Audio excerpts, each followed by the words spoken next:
The Clone Saga is one of the most infamous, confusing, and divisive storylines in Spider-Man's history. Originally intended to shake things up for a few months, it spiraled into a years-long epic that divided fans, rewrote Spider-Man's identity, and nearly changed the face behind the mask forever. Whether you love it, hate it, or just feel exhausted by it, there's no denying that the Clone Saga left a lasting impact on Marvel Comics. Here are 5 reasons why the Clone Saga remains Marvel's most controversial Spider-Man story ever told. The identity crisis that shook everything. The heart of the Clone Saga revolves around one simple but devastating question. Is Peter Parker the real Spider-Man? When Ben Reilly, Peter's clone from a forgotten storyline in the 70s, returned, Marvel pushed the shocking idea that Ben might be the real Peter, and that the Peter we'd be following for decades was actually the clone. This plot twist shook fans to their core, man. Everyone was just shaking. People who had grown up with Peter Parker suddenly found themselves questioning everything, and for a while, Marvel doubled down on it. Ben Reilly officially took over as Spider-Man, and Peter Parker retired to live a normal life with Mary Jane. For many fans, this wasn't just a twist, it felt like a betrayal, and I sort of understand them. When I was reading these comics and I got to the Ben Reilly point, I just,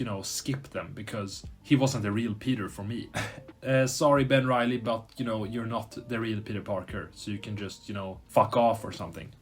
It went on way too long. The Clone Saga was meant to be a short, bold arc, but because of strong sales, Marvel extended it, and extended it, and extended it, man. What started in 94 didn't fully wrap until 96. Of course, I'm talking about 1994 and 1996, not 1894. I don't know why I had to mention that, it's pretty obvious. Anyway, over 2 years of back and forth reveals, retcons, fake deaths, clone conspiracies, and new characters like these guys right here, Kaine and Spider's side. It kept the story tangled and just exhausting. At some point, it stopped being a story and started feeling like a never-ending loop. Fans who were hooked early on began to lose interest, and new readers were completely overwhelmed by how complicated it had all become. Ben Reilly, hero or imposter? One of the Clone Saga's biggest gamble was introducing this man right here, Ben Reilly, a clone who shared Peter's memories, powers, and moral compass. But he had spent years living in exile. Exile, dude. It feels like he was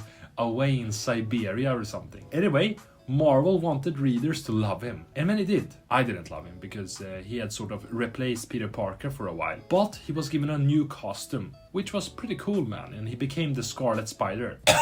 I'm dying here. And he even took over the Spider-Man mantle for a while, like I mentioned like 50 times. But not everyone was on board. Like me, dude. Some fans just saw him as a knockoff, a way to push Peter aside, while others appreciated the fresh take, especially his struggles with identity and redemption. Ben's role in the saga, and whether he was a worthy successor or just a misstep, remains a huge point of contention to this day. I think they should have done like a separate Ben Reilly story. Maybe they did, I don't know. There's probably like a Ben Reilly comic out there. But he shouldn't have taken over like Peter Parker's identity. That was just, weird. The return of Norman Osborn. Just when fans thought the saga couldn't get any more complicated, Marvel dropped a bomb on our heads. Dude, I'm speaking like I was there when it happened.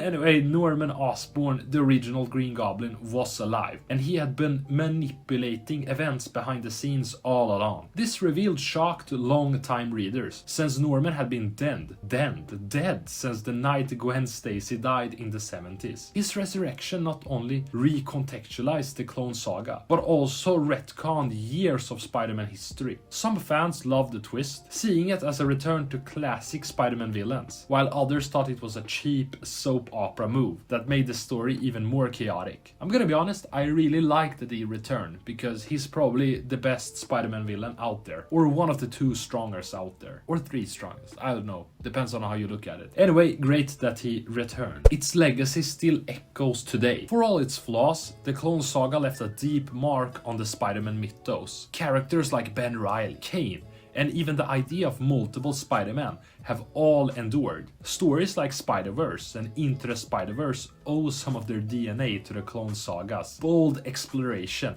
of identity and multiverse ideas. The Clone Saga might have been messy, but it forced Marvel to think bigger, and it laid the groundwork for stories that fans now embrace. The movies right here, this game right here, MCU having multiverse, multiple Spider-Mans like here, Tobey Maguire, Andrew Garfield, Tom Holland. I mean, it just laid the groundwork for something very beautiful.